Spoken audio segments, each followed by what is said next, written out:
Romanos 8, 28, o que ele diz? Quero ensinar algo para a igreja. Talvez um dia eu pregue isso aqui, mas não é essa a mensagem. Mas eu vou deixar esse ensinamento. Todas as coisas cooperam para o bem daqueles que amam a Deus. Lutero diz que se sobrasse só a carta de Romanos e João, o evangelho estaria salvo. Realmente, o conteúdo, a consistência de Romanos é fantástico. Estude o livro de Romanos e você vai ser enriquecido grandemente. E é uma declaração, uma promessa fantástica à igreja, que todas as coisas contribuem, uma promessa que dá fé, esperança, motivação a nós.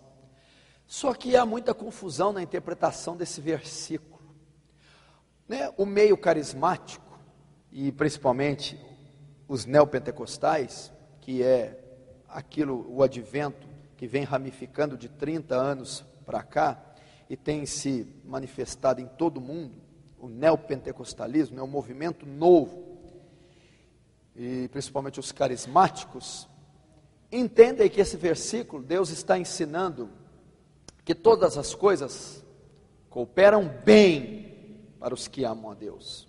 Ou seja, esse versículo é uma prova que para os cristãos, tudo vai correr bem, tudo vai caminhar para o bem, que é a vontade de Deus, que sempre estejamos bem, que nunca passemos aflições, que nunca venhamos a sofrer, que é sempre a vontade de Deus o bem.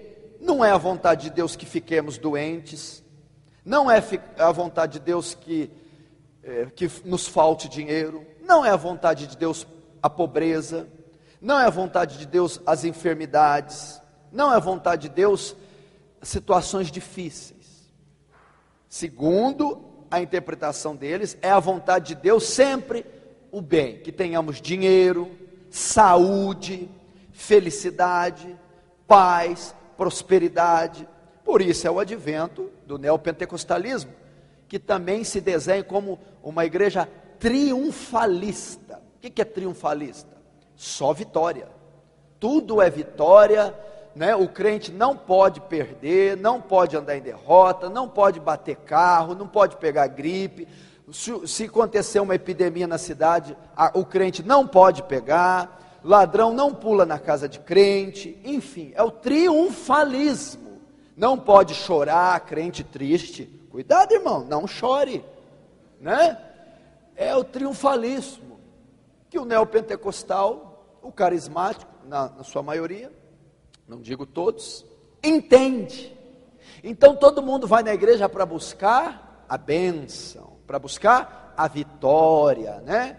E se por acaso não ocorre isso com você, tem demônio na sua vida. Você ficou doente? É Satanás. Você não prospera? Não tem fé. E está acontecendo tribulação na sua vida, irmã? Reveja seus conceitos. Não é a vontade de Deus a tribulação. A vontade de Deus é a maré mansa, é a paz, a paz perpétua, o bolso cheio, felicidade, né?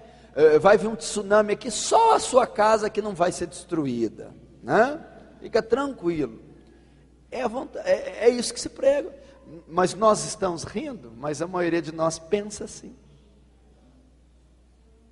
E esse movimento inflou, porque a proposta é boa. Aí temos o advento da teologia da prosperidade, que Deus enriquece através da fé. Esse movimento então lotou, inchou. Essas igrejas então proliferaram em toda a nação brasileira, em todo mundo, mas vou dizer em âmbito nacional, porque a proposta é muito boa. Nós vivemos num país economicamente falido. Desde que você nasceu, aquele que tem aqui pouco mais de 30 anos, ouve falar de crise. Essa crise. Salário mínimo nunca foi acessível, nunca foi muito grande. O índice de desemprego, mesmo com esse governo, ainda é muito grande. Ou seja, É um país com dificuldade financeira e o índice de pobreza, de miséria é muito grande. Então se lança um projeto, se lança um marketing, que igrejas estão dando oportunidades de enriquecimento, baseando-se apenas na fé em Deus. O que? Deus já é algo bom, nós vivemos num país cristão, Deus já é algo aceito. Já não temos dificuldade das pessoas crerem em aceitar Deus.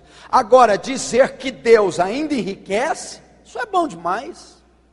Então esse marketing explodiu como rastro de pólvora. Então essas igrejas estão lotadas. Por quê? Porque um país economicamente, financeiramente quebrado, vai ter nele inaugurada, formada, fundada, a abertura de milhares de igrejas que estão prometendo a prosperidade financeira mediante a fé.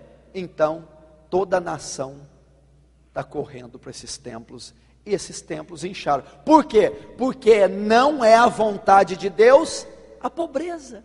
Não é a vontade de Deus andar com esse carro velho. Não é a vontade de Deus andar sem carro. Não é a vontade de Deus ganhar essa bicharia, né? Então, baseado nisso, funda-se esses templos, com essa doutrina e essa teologia, essas igrejas incharam, essas igrejas lotaram. Só que elas estão criando um bando de cristãos interesseiros, materialistas e naturais.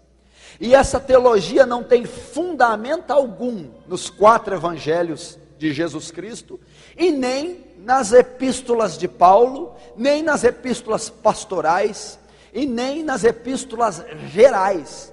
Para fundamentar essa doutrina, eles têm que tirar textos do Antigo Testamento, judaizantes, promessas que estão limitadas para Israel e para o Antigo Concerto, que não se consumarão na graça, pois o Antigo Concerto consistia